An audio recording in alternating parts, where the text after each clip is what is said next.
Mesdames, Messieurs, bienvenue à cette nouvelle édition de Face à Face avec Jean-Emmanuel. Nous allons aujourd'hui recevoir Carl-Henri Guiteau, qui a de multiples chapeaux. Carl était journaliste. Est-ce qu'on fut journaliste? Est-ce qu'on ne le reste pas? Je vais dire Carl Arguito, journaliste, mais surtout militant syndical. Il a fondé avec d'autres collègues la CNEH, qui était la Confédération nationale des enseignants. Il y a aussi le Carl Arguito qui a été diplomate. Il l'est peut-être encore, il va nous le dire. Carl Arguito, bonjour et bienvenue sur notre plateau. Bonjour Pierre, merci de m'avoir invité à ton émission. J'en profite aussi pour saluer tous tes fans, les auditeurs qui vont écouter c'est l'échange qu'on va avoir en tête à tête. Oui. Carl-Henri, la première chose, pourquoi avoir éprouvé le besoin d'écrire ce livre? Et je précise que Carl-Henri Guiteau vient de publier Les Enfants du Maquis euh, aux éditions Baudelaire en France. Carl-Henri, dis-nous ce qui t'a motivé. Oh, bon, il faut dire que bon, j'ai jamais cassé ma plume. C'est-à-dire, j'ai toujours écrit dans l'intimité, etc. Mhm. J'étais particulièrement interpellé par l'histoire de ma belle famille, une histoire dramatique sur la dictature dans les années 60, où deux jeunes hommes ont disparu dans la vingtaine. Et mon épouse qui me racontait toujours cette histoire Mhm. et ce traumatisme qu'elle n'a jamais dépassé. Et ça m'a incité à aller vers ce drame, particulièrement pour signifier la souffrance des enfants à l'époque. Mhm. Parce que j'ai lu pas mal d'essais, d'études sur la dictature des Duvalier qu'on a disséqué, etc. Mais il y a très peu ou pas du tout de référence au ressenti des enfants de l'époque Mhm. qui vivaient ces drames-là. Et c'est ce qui a surtout motivé euh, euh, euh, mon écriture, le besoin d'exprimer ces ressentis d'enfant. Il faut souligner que j'étais enfant aussi à l'époque. Donc, et c'est dans cette perspective-là qu'est né le projet de roman. Bon, et puis ça a été, ça s'est développé au fil des discussions, des échanges avec ma famille, ma belle famille, etc., pour retracer l'horreur de cette période. Je n'avais pas le projet de faire une radiographie de la dictature, mais c'était surtout de décrire l'atmosphère de l'époque et comment ça pesait sur les familles, tant des familles urbaines que des familles à la campagne. Donc, c'était ça mon projet, essentiellement. Carl-Henri, ce qui est intéressant dans cette démarche, c'est d'abord, euh, moi, quand je lis ton livre, c'est d'abord ce besoin de dire ce que c'était. Et ça arrive à point nommé à un moment où on est en train, du moins au niveau de la jeune génération, on a l'impression que les gens répètent ce que disent ou bien d'anciens idéologues, d'anciens profiteurs, d'anciens tout ce qu'on veut, de la dictature, du régime, de ce qui s'est passé. Ce qu'ils essayent de faire, c'est quasiment intégrer dans la mémoire collective le fait que tout était mieux sous Duvalier. Et c'est pour ça que je dis, ton livre arrive à point nommé dans une dynamique sur les réseaux sociaux, tu le remarques comme moi, que les gens sont en train de se dire tout était mieux, tout était à la limite bon sous Duvalier. Que réponds-tu à ceux qui le disent ou à cette jeune génération qui n'a pas connu Duvalier, mais qui reprend le refrain du fait que c'était un pays extraordinaire? Bon, je dirais que je comprends leur lecture, la lecture de la jeune génération. Pourquoi? Parce que c'est une génération qui n'a pas la mémoire, Mm, même indirecte, de ce qu'a été la dictature. C'est-à-dire, il y a un devoir de mémoire qui n'a pas été fait ou qui a été très peu fait et qu'il n'y a jamais eu au niveau des politiques publiques, c'est-à-dire ce souci d'entretenir une mémoire de manière pour éviter les écueils, les drames qu'on a vécus dans le passé. Donc, cette jeune génération, c'est normal vu le chaos existant, mm, le chaos de son quotidien, c'est-à-dire qui est fait de morts, d'assassinats, de viols, s'imagine, OK, avant 86, c'était mieux. Mais la différence qu'il y a entre l'époque de la dictature et actuellement, sous la dictature, la répression était essentiellement étatique, centralisée et extrêmement violente. Donc, c'est documenté, il y a des milliers de morts, il y a des milliers de disparus, il y a la possibilité de ce qu'on fait là n'existait pas. C'est-à-dire la presse qu'on connaît actuellement, c'était du domaine du rêve. Donc, mais les jeunes ne peuvent pas savoir ce genre de choses. Ce qu'on vit actuellement, ce qu'ils ne comprennent pas aussi, c'est que ce qu'on vit actuellement, écoute, c'est le prolongement de la dictature, ce qu'on a vécu pendant près de 30 ans de dictature. C'est-à-dire, c'est cette période-là qui a contribué largement, je ne dis pas seulement, à la déstructuration, à la destruction de la société, des appareils d'État, et que nous n'avons pas su reconstruire de 86 à date.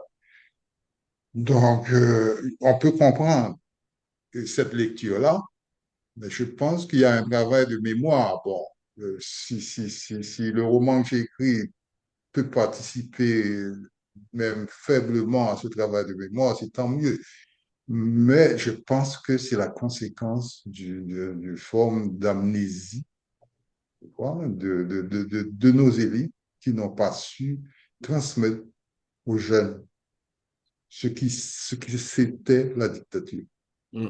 Bon, ce travail de mémoire, évidemment, il y a le pédagogue hein, en toi aussi qui va dans cette direction. Et je comprends le fait que tu aies évoqué euh, que tu aies essayé de comprendre la lecture des jeunes par rapport à la situation qu'on est en train de vivre, que notre pays est en train de vivre aujourd'hui.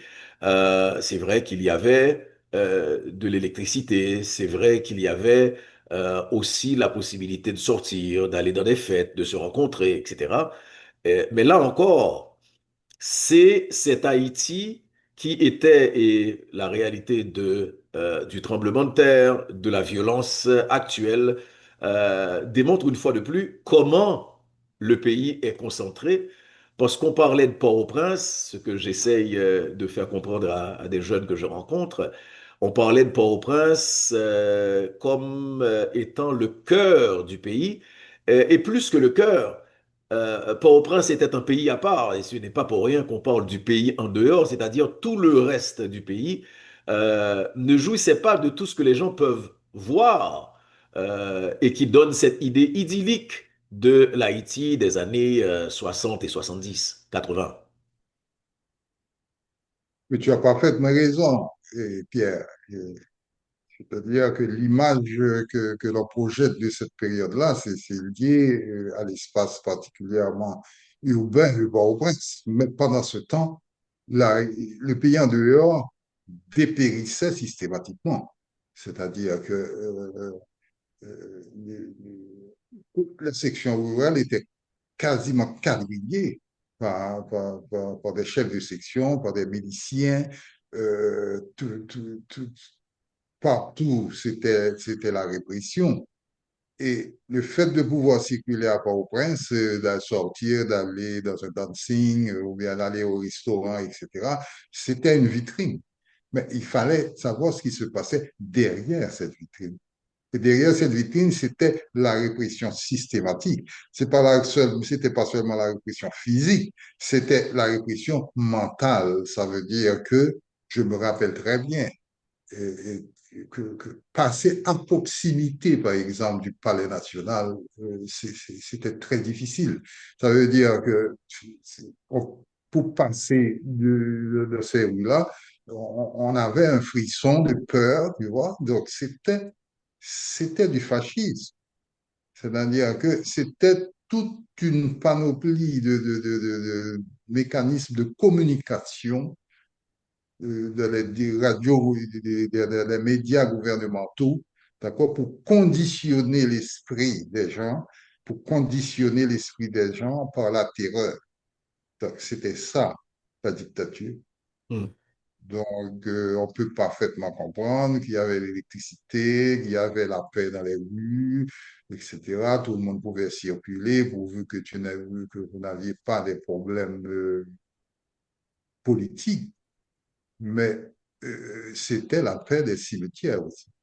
Comment un enfant, Karl-Henri Guiteau, puisque la démarche, c'est aussi raconter, si on veut, la dictature à travers le ressenti, à travers les yeux de ces enfants qui vivaient des moments douloureux à l'intérieur de leur famille, dans leur cœur, dans leur chair aussi.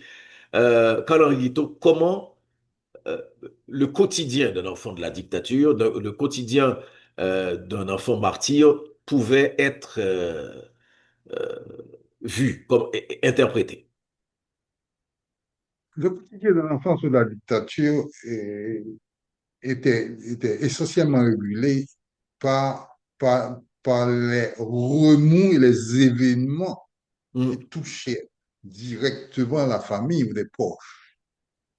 C'est-à-dire, quand un enfant dans une famille, d'accord, constate la disparition brutale de cousins, de grands cousins, ou bien d'un oncle, ou bien de son père, etc., on ne mesure pas, on ne mesurait pas à l'époque le mm, traumatisme que ça impliquait. Bon, probablement à l'époque, les familles n'avaient pas les outils nécessaires pour, pour pouvoir mesurer l'impact de ces événements-là sur les enfants. Les adultes étaient eux-mêmes traumatisés et les enfants étaient laissés, bon, je ne dirais pas laissés pour compte, mais les enfants étaient là dans le décor tout simplement.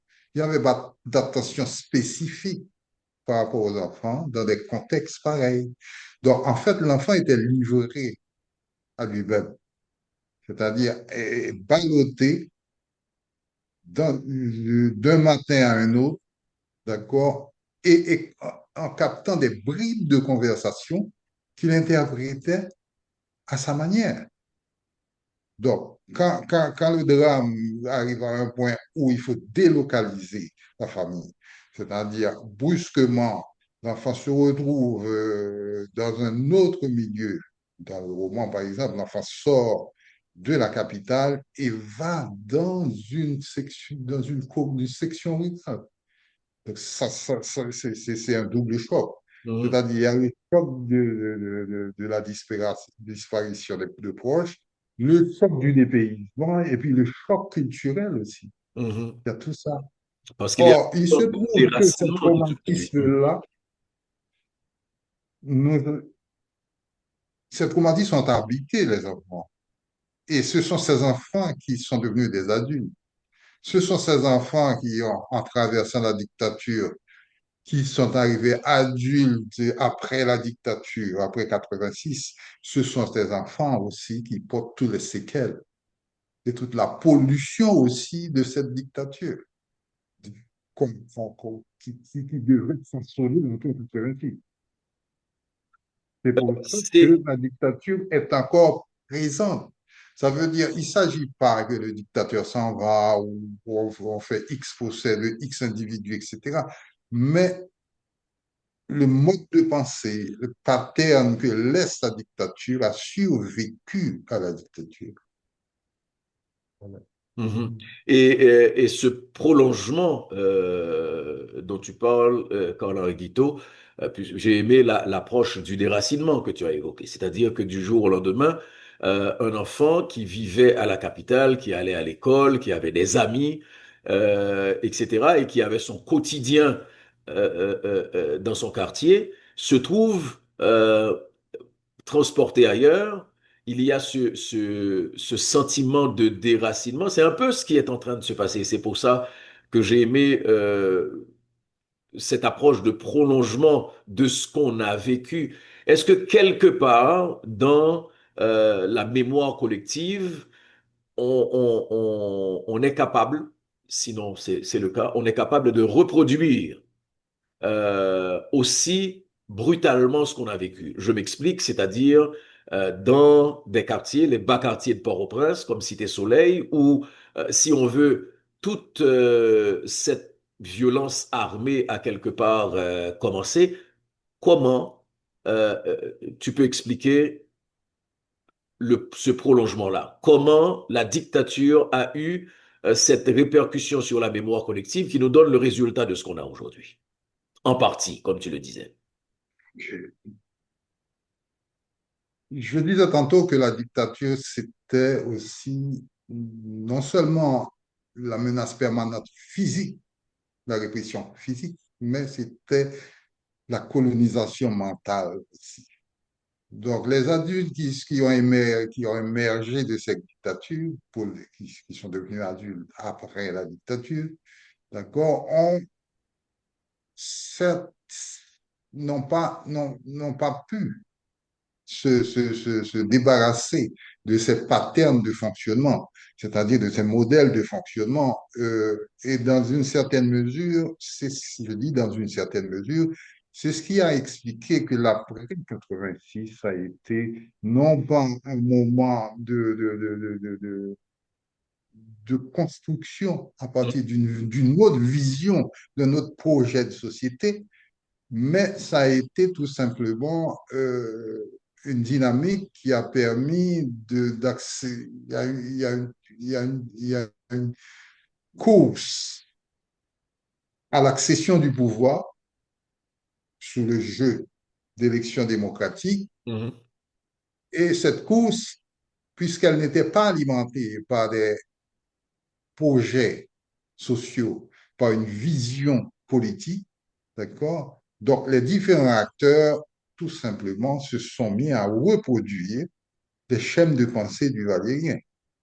C'est-à-dire que, et puisqu'il y avait pléthore d'acteurs, ça fait quoi? Ça fait que la centralisation qu'il y avait sur la dictature a volé en éclats, mais ce sont les mêmes modes de fonctionnement. C'est pour ça qu'on a eu dans différents processus électoraux des élus qui ont pensé qu'il fallait avoir leur petite armée à côté d'eux, d'accord, pour s'assurer de l'élection dans telle localité, dans telle autre localité. Donc, cette dynamique-là, je pense, a participé à ce qu'on vit maintenant. Mais c'est quelque chose, tu approches, tu mets le doigt sur un bobo important, euh, parce que après 1986, c'est-à-dire à la chute de la dictature, à la chute de la Maison du Valier, on avait l'impression que quelque chose pouvait être construit. Il y a eu un foisonnement de mouvements, que ce soit des mouvements de femmes, je parlais d'enseignants. C'était la parole libérée, c'était une dynamique démocratique qui permettait de rêver à un autre pays Tu es en train de me dire que l'échec des progressistes, parce qu'il faut s'expliquer aussi l'échec des progressistes depuis la chute de la Maison du Valier, ce serait dû à quoi, Karl Henry? Parce que c'est peut-être facile de dire, et je ne le dis pas dans ton cas, c'est peut-être facile de dire la dictature est responsable de tout, mais ça fait près de 40 ans que Duvalier n'est pas encore là. Oui, bon, c'est certain, la dictature n'est pas responsable de tout. La dictature, c'est un héritage. Ok. On n'a pas su se débarrasser de cet héritage. Je pense que l'échec de l'après 86 est dû essentiellement au fait qu'on n'a pas su, les progressistes, on n'a pas su construire les passerelles entre les idées progressistes et le pays en dehors. Je pense que c'est là que le problème que le problème se situe. Parce qu'une chose, c'est d'avoir des idées progressistes, une autre chose, c'est de pouvoir permettre aux, aux populations de s'approprier ces idées-là. Donc, il faut faire avec les gens. Il ne faut pas faire pour les autres. Donc, on a assisté, après 86, à une ferveur civique, à une ferveur patriotique. Il pouvait être le ciment de, d'un projet de société. Mais cette perspective de projet de société n'a jamais été construite, indépendamment des bonnes volontés des uns et des autres. C'est-à-dire, on a eu des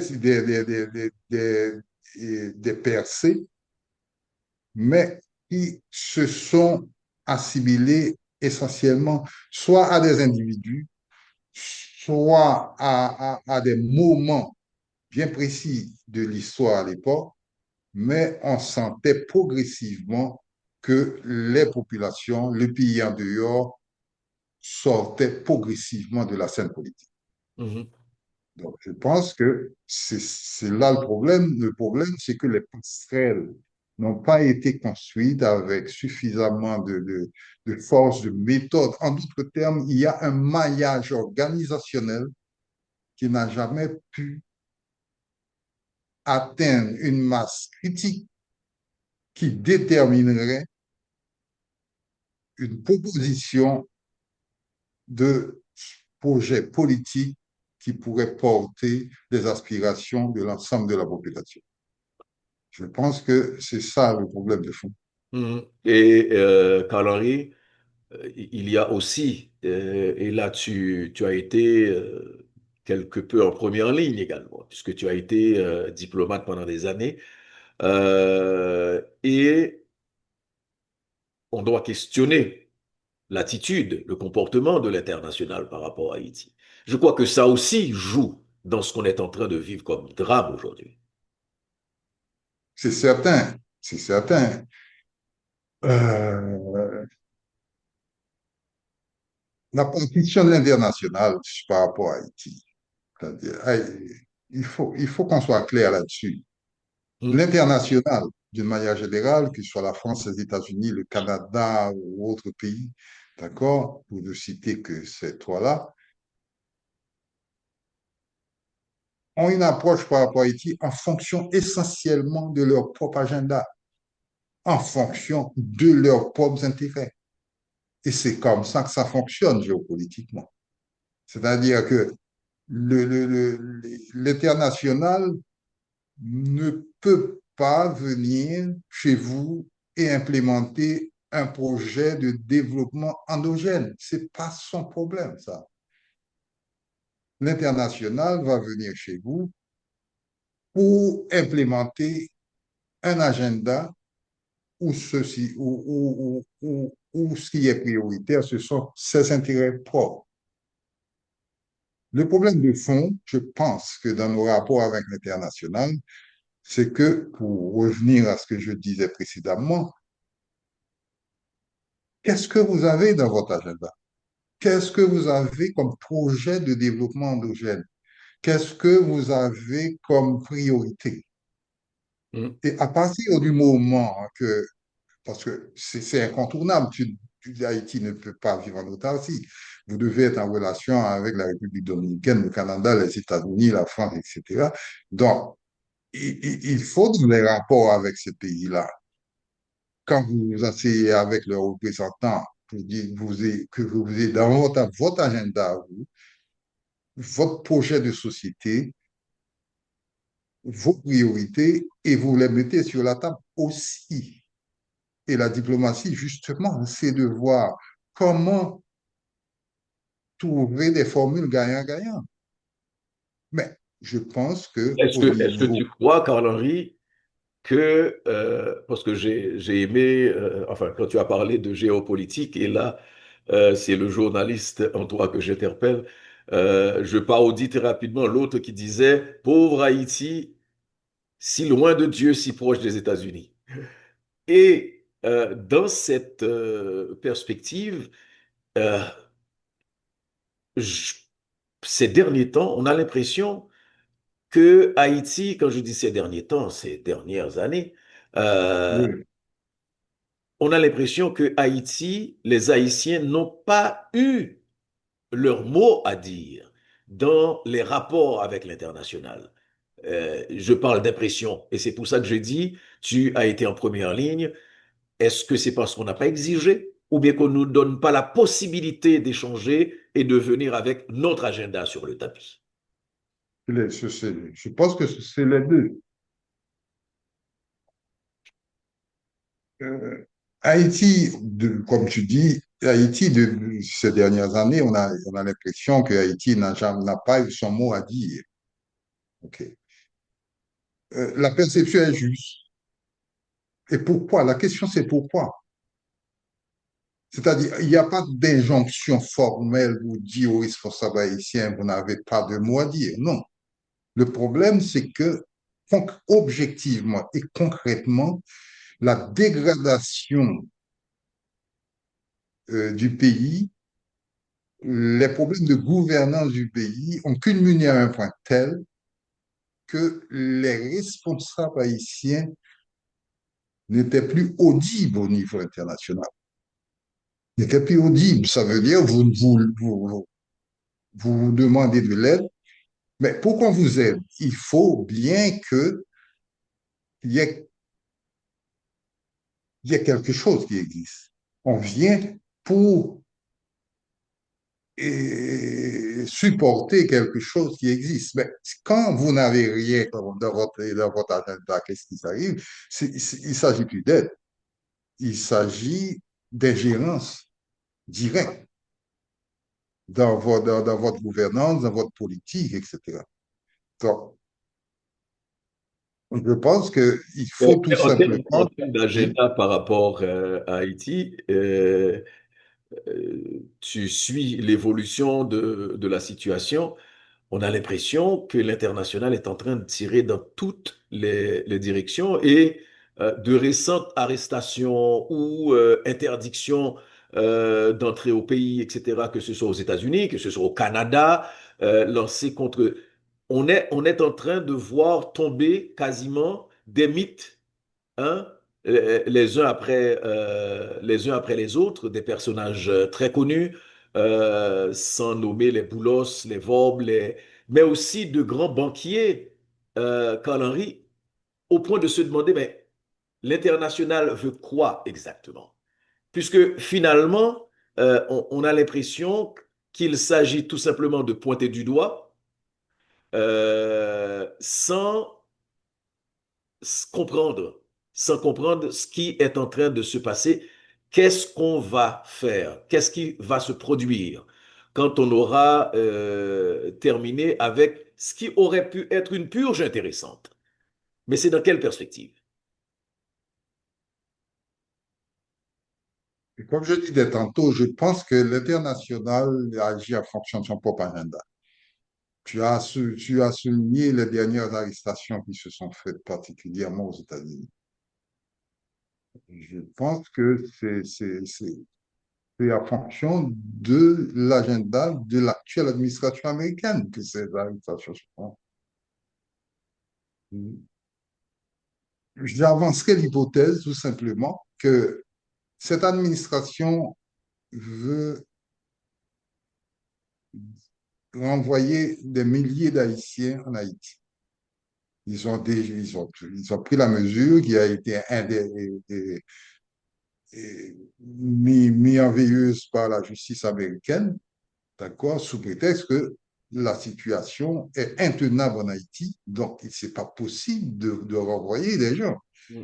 Donc, je pense que l'un des éléments de l'agenda de l'administration américaine, c'est une certaine, en guillemets, normalisation de la situation, et ils sont en train d'envoyer des signaux.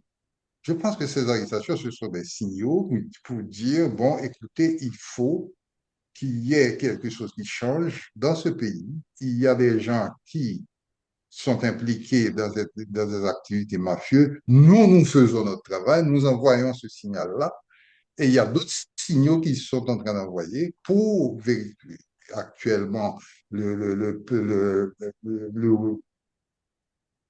l'actualisation de la mission qui doit venir sécuriser Haïti, qui est en cours actuellement aux Nations Unies, c'est aussi dans cette perspective-là. Mais ça n'a rien à voir avec les besoins réels, les problèmes cruciaux d'Haïti, les problèmes fondamentaux. Mhm. Il s'agit d'agenda de l'international. Carl-Henri Guiteau, on C'est-à-dire, aura... si on fait attention, ce qui peut arriver, Mhm. c'est qu'il pourrait y avoir une certaine normalisation, qu'on ait une élection sous une forme ou sous une autre, pour que l'argumentaire à savoir que la situation est intenable ne tienne plus et que cette administration implémente son propre agenda par Carl-Henri rapport à Haïti. Absolument. Calanguito, on aura certainement l'occasion de revenir, d'échanger, de discuter. Je rappelle que Carl-Henri vient de publier aux éditions Baudelaire Les enfants du maquis. Carl-Henri, est-ce qu'il est prévu des échanges avec le public? Parce que ce serait intéressant aussi dans cette dynamique de revivification de la mémoire collective qu'il y ait des échanges autour de ton livre. Bon, je le souhaite vivement. Bon, il faut trouver des structures qui permettent que ça puisse se faire. Prochainement, je ferai la signature du livre à Montréal. Mhm. D'accord? Donc, ce sera peut-être une des occasions. L'occasion, absolument. D'accord? On en reparlera certainement, Karl. Oui, absolument. Merci d'avoir accepté notre invitation et succès à cette démarche parce que tu le mérites, parce que pour le bien, pour la santé de cette collectivité, je crois qu'il faut revenir aussi sur le passé. Merci, Karl-Henri. Merci à toi, Pierre.